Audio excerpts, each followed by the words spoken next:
If you were to go to Her Majesty and request, as it is a request, not to advise, but request a dissolution of Parliament, could you give me 2 conditions under which Her Majesty would be justified in declining your request? You're asking about something that is not going to happen, unless everybody's so crazy as to try and have a new. We are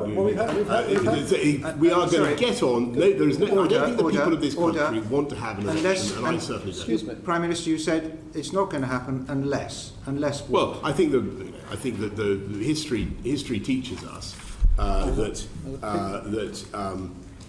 the best way to have a period of stability and government and not to have early elections is to allow people with mandates to get on. Unless what?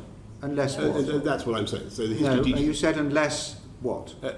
So unless people ignore that very good principle that history teaches us that the best way to avoid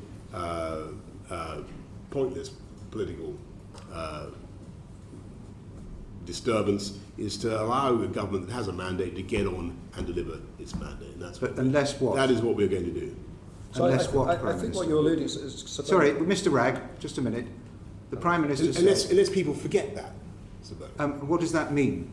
That means that, on the whole, I think that it's a good thing if governments which have a substantial mandate from the electorate and are doing an enormous amount of stuff, and when that country is facing a lot of pressure, particularly economic pressure, when there are serious international issues at stake, I think on the whole it is sensible not to get bogged down in discussion about electoral politics, but to allow the government of the country to continue. Can I just remind you that when the Prime Minister Major seemed to be threatening a general election because he was having trouble with the Maastricht Bill, it did his no reputation any good at all. Well, it's exactly the point I made. There would never have been a general election. Can I thank you for that excellent historical lesson, and it's exactly the point I'm trying to make.